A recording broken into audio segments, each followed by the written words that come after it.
pemberitaan firman Tuhan pada pagi hari ini, di mana ada seorang gadis yang memiliki karakter pendiam, pemalu, tidak suka bersosialisasi dengan sekitarnya, merasa bahwa yang inilah zona nyamannya, hidup tidak perlu banyak orang di sekitar.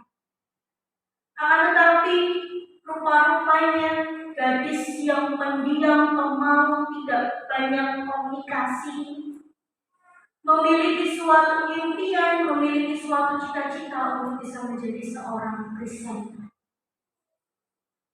Tentu hal ini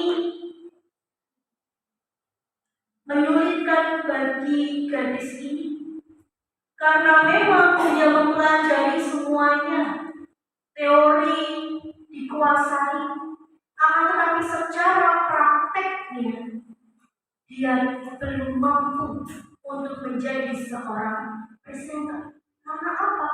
Karena di dalam hidupnya gadis ini tidak pernah bisa dengan leluasa, dengan santai berkomunikasi dengan banyak orang, sehingga keterampilan komunikasinya itu nol. Maka ketika gadis ini ingin menjadi presenter, dia sudah belajar semuanya lancar secara teori. Akhirnya ketika dia harus bekerja, melamar pekerjaan menjadi presenter, dia cukup ragu, bimbang. Akan tetapi akhirnya dia melakukan interview, melakukan wawancara. Akan tetapi akhirnya yang mewawancarai mengatakan bahwa yang memang secara potensi kamu baik, kamu perempuan yang cerdas, memiliki potensi. Akan tetapi kamu masih belum layak untuk menjadi seorang presenter, karena kamu bukan sosok yang ceria, tidak banyak bicara. Kalau tetap dilanjutkan, maka kamu akan memberikan situasi yang berbahaya bagi tim yang akan bekerja sama dengan kamu. Itu yang dikatakan oleh pewawancara kepada gadis ini. Tentu sebuah pukulan yang keras, merasakan kesedihan gadis ini ketika mendengar apa yang dikatakan oleh pewawancara ini. Karena cita-citanya, impiannya terhambat bukan karena orang lain, tapi karena dirinya sendiri. Tapi kemudian wawancaranya ini melanjutkan, tapi saya akan memberikan kesempatan untuk kamu untuk bisa mencicipi pekerjaan sebagai presenter selama 6 bulan. Apabila kamu bisa mengupgrade diri menjadi sosok presenter yang lebih baik, maka saya akan tanda tangan di kontrak kerja kita. Akan tetapi apabila di dalam 6 bulan kamu masih belum bisa mengupgrade diri, masih belum layak untuk menjadi seorang presenter, maka mohon maaf, silakan cari pekerjaan yang lain. Tawaran dari wawancara ini membuat gadis ini cukup senang. Ada motivasi di dalam dirinya karena ternyata aku masih diberi kesempatan. Harapanku belum pupus. Tapi bagaimana aku bisa menjadi presenter yang baik yang diharapkan oleh rekan kerjaku ini? Karena selama puluhan tahun aku hidup tidak pernah bersosialisasi dengan orang lain. Aku bukan orang yang ceria. Lalu aku hanya diberi kesempatan selama 6 bulan untuk bisa menjadi sosok yang diinginkan oleh rekan kerja. Maka dari itu, Gadis ini berusaha sedemikian rupa untuk dapat keluar dari zona nyamannya, yaitu hidup tanpa bersosialisasi. Keluar menjadi sosok yang baru, dapat mulai kembali berkomunikasi dengan orang lain, memulai percakapan, mulai menjadi pribadi yang ceria.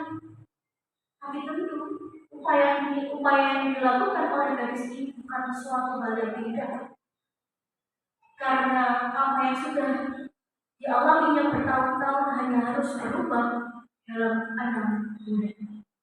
Sulit, tapi bukan suatu hal yang mustahil. Maka dengan keyakinan yang teguh, dia berusaha untuk patuh terhadap apa yang diberikan kepadanya, karena dia diberi kesempatan. Dia tidak ingin melewatkan kesempatan ini, dan dia percaya bahwa dia bisa apabila dia berusaha. Apabila kita melihat, Bapak Ibu saya kasih Tuhan, gadis ini mau untuk berkorban. Berkorbannya apa? Dia berkorban untuk menjadi sosok yang baru. Tentu itu sulit, untuk menjadi pribadi yang baru, mengorbankan zona nyamannya. Karena tapi dia mengetahui bahwa dirinya adalah sosok yang tidak sesuai dengan pekerjaannya sebagai seorang presenter, maka dia harus berubah. Adalah suatu konsekuensi bagi dirinya apabila dia ingin menjadi seorang presenter. Maka dia berupaya, bukannya mengatakan bahwa ya sudah, ya ini loh aku, bisa seperti ini, karakterku seperti ini, ya kalau diterima apa adanya. Dia mau berupaya untuk sesuatu hal yang baik bagi dirinya sendiri, dan dia mau berubah bagi kemajuan dirinya sendiri. Di dalamnya tentu ada penderitaan, karena tidak mungkin orang yang tidak terbiasa ngobrol dengan banyak orang tiba-tiba disuruh untuk bisa berbicara dengan ramah pada semua orang. Tentu bukan suatu hal yang mudah. Lalu ketika biasanya tidak bisa bicara di depan banyak orang, lalu dituntut untuk bisa berbicara di depan banyak orang, tentu demam panggung pasti akan dirasakan di orang. Dan ini bisa dikatakan sebagai sebuah penderitaan bagi gadis ini, karena melakukan sesuatu hal yang tidak biasa dia lakukan. Kalau Bapak Ibu saya kasih Tuhan, bacaan kita pada pagi hari ini dalam Injil Yohanes mengisahkan bagaimana Tuhan Yesus menggambarkan kematiannya kelak itu menjadi sumber kehidupan bagi banyak orang. Tuhan Yesus menggunakan perumpamaan tentang biji gandum, di mana apabila biji ini mau bertumbuh, apabila biji ini berbuah banyak,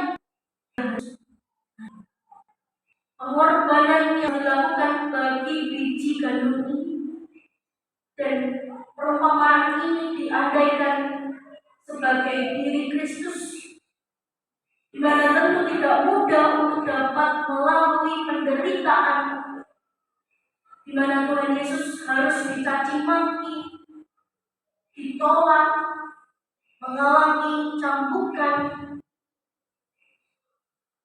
Walaupun sulit, rupanya Tuhan Yesus tetap setia dan juga taat kepada rancangan Allah, sehingga Tuhan Yesus menyerahkan dirinya sepenuhnya kepada Tuhan. Dan Bapak Ibu saya kasih Tuhan, apa sebenarnya zona nyaman bagi kita semua? Zona nyaman bagi kita adalah hidup di dalam kedagingan, hidup di dalam kebahagiaan duniawi. Namun tentu kita semua sudah dapat mengerti mana perilaku yang baik, mana perilaku yang buruk. Akan tetapi terkadang kita mengedepankan ego dari diri kita untuk tetap berada di dalam zona nyaman, tetap hidup di dalam kebahagiaan duniawi. Padahal kebahagiaan duniawi itu sifatnya semu, sementara. Sedangkan kita diajak bersama-sama untuk tidak lagi dengan sadar hidup di dalam kedamaian duniawi, akan tetapi bisa menjadi pribadi yang baik, hidup di dalam Kristus. Maka tentu perlu adanya kemauan di dalam diri, perlu ada upaya dan juga komitmen pada diri kita sendiri untuk dapat keluar dari zona nyaman ini. Memang membutuhkan suatu perjuangan, penderitaan, dan pengorbanan. Karena mengikut Kristus tidak mudah. Banyak pula musuh-musuh kita yang tidak menyukai orang-orang Kristen. Namun dengan iman yang kuat dan ketaatan kepada Kristus, kita pasti dapat melampaui segala rintangan dan dapat mengalami suatu pertumbuhan di dalam Kristus, perubahan yang luar biasa. Maka dari itu marilah kita semua dapat merenungkan kembali panggilan Tuhan di dalam kehidupan kita dan bersedia untuk keluar dari zona nyaman ini dengan percaya bahwa Tuhan yang akan memimpin dan memampukan kita di dalam kita keluar dari zona nyaman. Tuhan memberkati kita semua. Amin.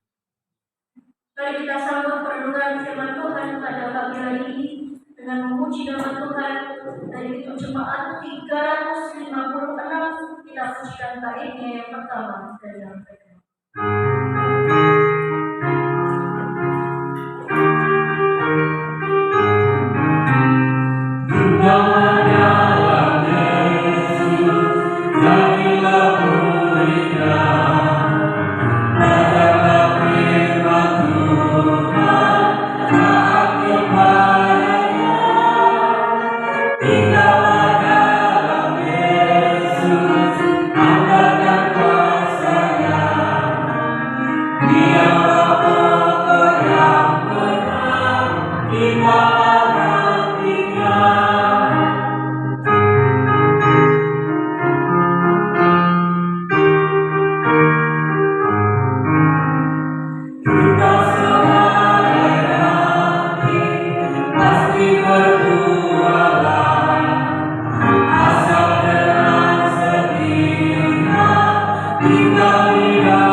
Kita akan bersama-sama mengakui iman percaya kita, pengakuan iman